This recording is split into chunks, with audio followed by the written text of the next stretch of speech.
Hello, good morning. It's a pleasure to be with you. I thought of what should I talk about when I have this incredible opportunity to stand in front of a crowd like this. And I realized that maybe the thing I should talk about is what powers us all. How about talking about sunlight as we know it? And the reason why I thought this would be a good place to start is because it turns out there are some amazing transformations that are about to come upon us, both in a form of global warming and in a form of trying to figure out how to stop it. And as a way of maybe coming with a solution, one thing you can imagine doing is say, well, what if I can power the world with things that has been powered all along, which is sunshine? What if we can take some of the sunlight and run the electricity that spends about half of the energy that we utilize to run the world as we know it?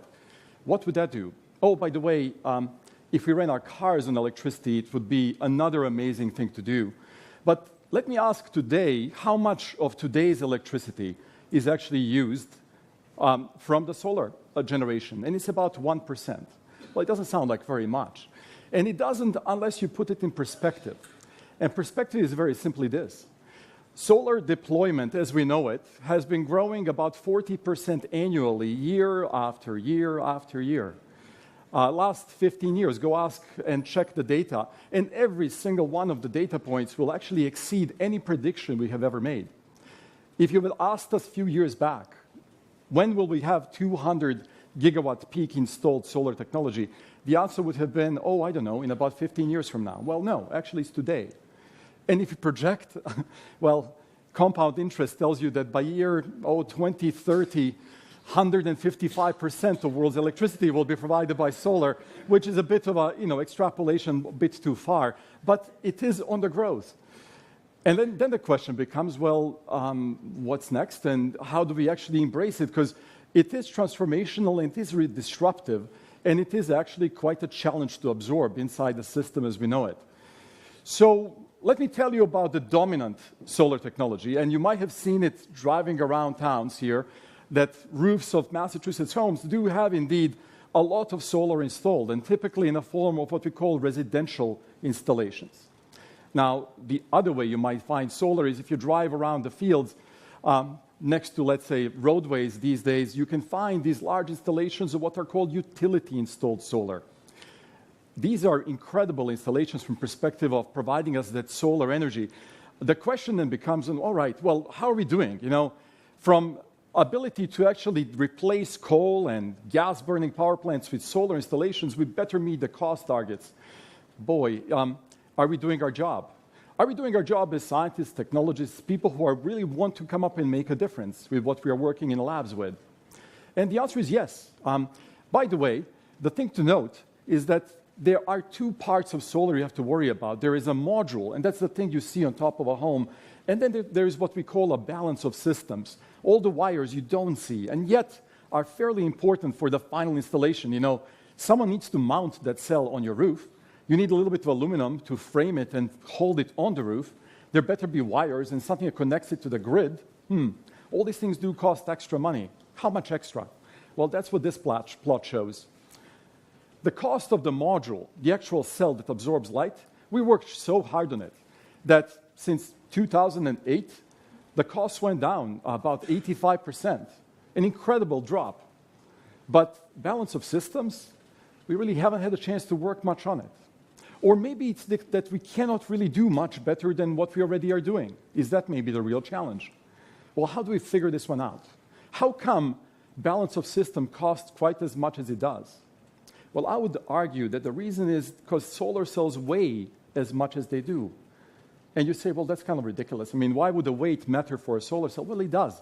If I want to deploy it, I better come up with something that's easy to either unroll or screw down to the roof, or indeed other installation. If I can change the weight of the cell, maybe I can change the paradigm of what solar really, really means. And how would I use it as I think about installing it? All right, let me show you some options, new options that we've been kind of tossing around the lab for a decade or so, thinking about what else beyond silicon that's on the left of that graph. Typically make silicon wafers and then make solar cells out of it. And this is a very simple material that generates a complex manufacturing process to give you the cell. Can I switch that around? There are many so-called nanomaterials that we invented over the past decade or two, so-called molecules, quantum dots, polymers, variety of these little things that can give us solar cells as well, except we would never think of them as really useful materials because they're very complex to make in a beaker. And then the next step is simply spraying them on, printing them with printers like this. Well, how old is this printer? Oh, it has been finally developed last year. And here it is, printing 100 molecules, thick layers, in order to make a thin layer that might be used as a light-emitting device or a solar cell, indeed. Indeed, this printer might revolutionize the way we think about what it means to print a solar cell. Oh, but wait, I'm still printing on a piece of glass. That's not going to solve my weight issue, although it might give me a unique way of using different material sets. Indeed, by printing, I can go from a wafer, and this is just a close-up view, the wafer thickness compared to the hair thickness, compared to the present commercial thin films, compared to the new thin films that we imagine we should be able to do. And I'll show you some of these. Because the key next advancements are ability to make lightweight and integrated solar that will be on any surface you touch without you even knowing it's there. How would that look? Well, let me show you one. This is a piece of paper, and my solar cell is made of organic dyes. And you say, well, what's that? Well, actually, they are pigments used to color blue and red cars. Those can be used as semiconductors, just like silicon can. And here it is, one of those solar cells. I'm going to go ahead and attach it to some electrodes, shine some light on that piece of paper that has been painted, and you can run a little electronic device with it. You can now imagine having power on any surface you touch. As a matter of fact, what would it be like if I actually use this as a true piece of paper? Let me feed it through a laser printer and see what happens. I mean, I would, in a lab, officially call this a stress test in order to justify my research, right? But at the end of the day, I've just submitted this cell through a 300 Celsius thermal cycle, printed a label on top of it. Really, it shouldn't work anymore, but shine light and it still does. The way to think of solar now means that you can find it on any surface you can using new technology that could be roll-to-roll, abundant material sets that are widely available, lightweight and easy to deploy, so light, here is another one. It is so light that it can actually sit on top of a soap bubble because it weighs micrograms. You don't even know it's there. What would that imply? Well, it implies that any surface you touch, newspapers, any surface you touch, would be able to be solar active. And where would that matter? Well, it actually would matter a lot in places like this, places that have no access to grid electricity and hence rely on solar installations to power their villages. Well, how did this solar cell get to this village? Well, this way. And that person carrying the solar cell, he or she doesn't care what is the efficiency of the cell. The only thing they care about is how many watts am I carrying on my back per kilogram of the thing that I have on my back. Give me a very lightweight cell and I'll be able to outfit that village much more rapidly, deliver it much more rapidly into it with solar technologies. What are other goofy ways we might see solar deployed? Well, how about this one? This is a solar cell made of things called quantum dots, really small chunks of stone that could be optically active, absorb light, give you electricity back. And as a result, you might find it in formats like this, sunglasses. Now, why would you care about having sunglasses outfitted with a solar cell? Well, maybe you never want to recharge your hearing aids because you never would have to. Because indeed, there will be power right next to your ear. Maybe your wireless earphone would be a way to be powered using this particular technology. Indeed, maybe if you're in a warm climate, you want to have a little thermoelectric cooler behind your neck to cool you down. There are options, and look just how cool they are. I mean, that's the other thing to look at. Now, I'll show you a really cool one, though, because some of you might say, well, in a typical room, I don't want to wear my sunglasses, but you might want to wear these solar cells. Also made of molecules, unique molecules, molecules that do not absorb any visible light. Well, that's ridiculous. Solar cells better absorb light, you say. Well, I agree. Hence why we design solar cells that don't absorb any of the visible light, but do absorb ultraviolet and infrared light. So you can make a cell that looks as transparent as a piece of glass. Here it is. That's an actual solar cell.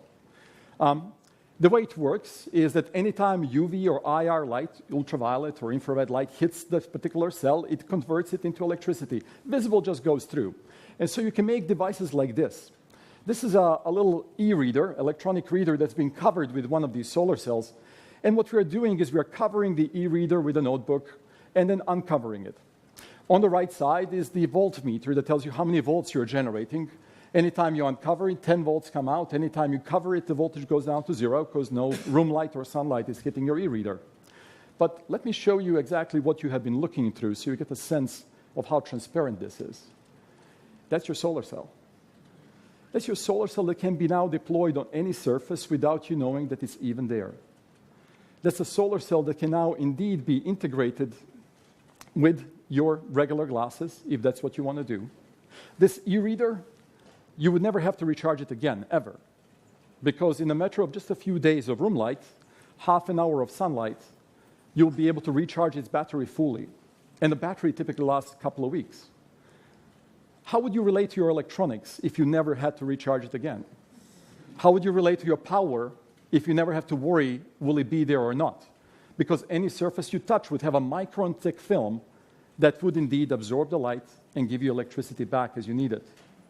Start with something small like this, because one thing I should warn you, everything I've shown you here today is new. And any hardware technology takes about a decade to go from a basic invention to impact where 1 million people can hold it in their hand. Is it as simple as a zipper or Velcro that took about 12 or 13 years, or more complex like organic LEDs that took about 20 years to go and commercialize from the basic idea to impact? As a result, take a little while, but one day, this will be the goal. Come up with a way to indeed outfit every surface we touch and every surface we look through to provide you ubiquitous access to power as we need it. Thank you.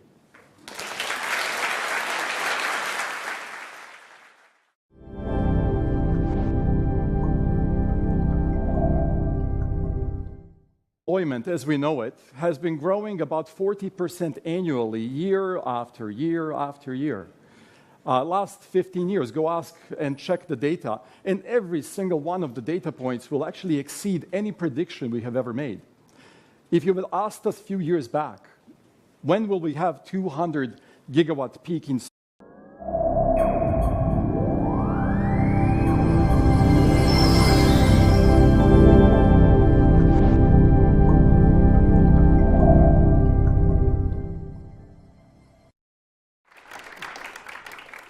Well, hello, good morning. It's a pleasure to be with you. I thought of what should I talk about when I have this incredible opportunity to stand in front of a crowd like this. And I realized that maybe the thing I should talk about is what powers us all. How about talking about sunlight as we know it? And the reason why I thought this would be a good place to start is because it turns out there are some amazing transformations that are about to come upon us, both in a form of global warming and in a form of trying to figure out how, by the way, if we ran our cars on electricity, it would be another amazing thing to do.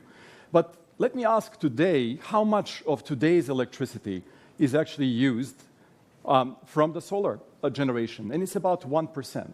Well, it doesn't sound like very much. And it doesn't unless you put it in perspective. And perspective is very simply this. Solar deployed to stop it.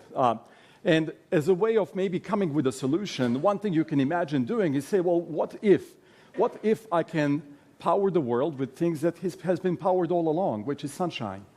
What if we can take some of the sunlight and run the electricity that spends about half of the energy that we utilize to run the world as we know it? What would that do?